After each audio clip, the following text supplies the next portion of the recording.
आज हम भारत के संविधान सीरीज पार्ट 4 के बारे में पढ़ेंगे। आज का जो विषय है वह संविधान की विशेषताएं। इसके पहले हमने 3 पार्ट बनाए हुए हैं संविधान के, जो कि संविधान की शुरुआत से लेकर हमारी आज़ादी से लेकर उसके बाद संविधान के निर्माण से लेकर फिर उसके आगे हमारे संविधान की विशेषताओं पर आया है। तो अगर आपने इसके पहले के 3 पार्ट नहीं पढ़े हैं तो उसकी लिंक डिस्क्रिप्शन में दी हुई है, तो उसे जाकर के पढ़ें। अगर संविधान को आपको समझना है तो चारों पार्ट आपको देखना बहुत ही ज़रूरी है।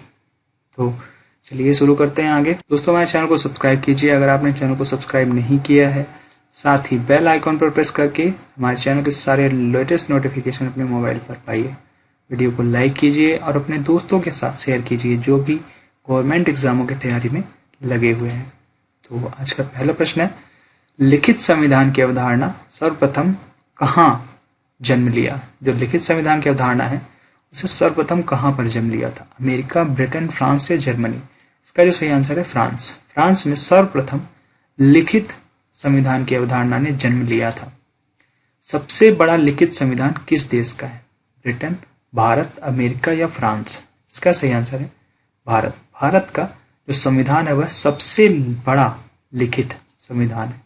भारत में सर्वोच्च माना गया है। किसे माना गया है सर्वोच्च? उच्चतम न्यायालय, संविधान, राष्ट्रपति या संसद को? इसका जो सही आंसर है वह है संविधान को। भारत में सर्वोच्च जो है संविधान को माना गया है। भारत का संविधान किसको मान्यता प्रदान करता है? एक धर्म को, विशिष्ट जाति को, केवल धार्मिक अल्पसंख्यकों को या इनमें से कोई नहीं? इसका जो सही आंसर है केवल धार्मिक अल्पसंख्यकों को। तो संविधान में अधिनियम बनाए गए हैं जिसमें जो अल्पसंख्यक धार्मिक हैं उन्हें जो मान्यता प्रदान की गई है। भारत के संविधान में भारत को माना गया है क्या? संघ, राज्यों का संघ या दोनों या इनमें से कोई नहीं? इसका जो सही आंसर है वह है राज्यों का संघ। संविधान को, भारतीय संविधान को राज्यों का संघ कहा जाता है, संघ नहीं कहा जाता है। भारत एक धर्मनिरपेक्ष देश है, इसका क्या तात्पर्य है? इसका एकमात्र धर्म है, राज्य स्तर पर कोई धर्म नहीं है, विशेष धर्म को मान्यता केवल या हिंदू धर्म को मान्यता केवल? इसका सही आंसर है राज्य स्तर पर कोई भी धर्म नहीं है। तो इसका मतलब है यह एक धर्मनिरपेक्ष राष्ट्र है।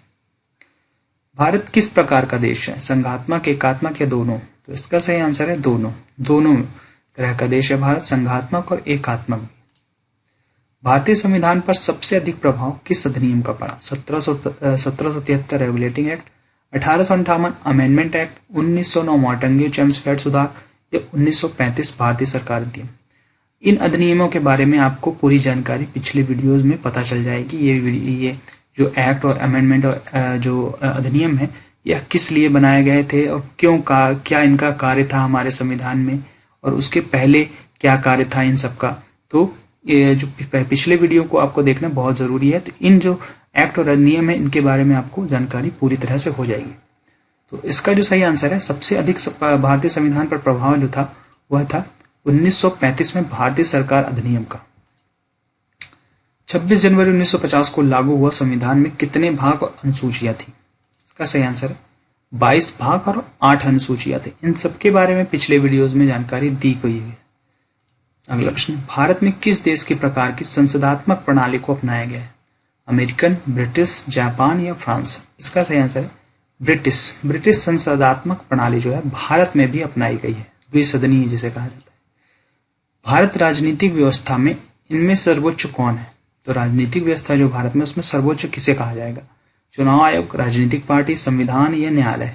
इसका सही आंसर है संविधान। संविधान को राजनीतिक व्यवस्था में सबसे उच्च मतलब सर्वोच्च माना गया है। भारतीय संविधान के वृहद मतलब बहुत ही बड़ा होने का कारण क्या है? संघ संविधान, राज्य का संविधान, संघ राज्य दोनों का संविधान, इनमें से कोई नहीं? इसका सही आंसर है संघ राज्य दोनों का संविधान। तो इसमें संघ के लिए अलग और राज्य के लिए दोनों, राज्य के लिए अलग तरह के अधिनियम और नियम बनाए गए हैं, इसलिए जो हमारा संविधान है वो काफी बड़ा है। भारतीय संविधान का अभिभावक कौन है? संसद, सरकार, राष्ट्रपति या सर्वोच्च न्यायालय? इसका सही आंसर है सर्वोच्च न्यायालय।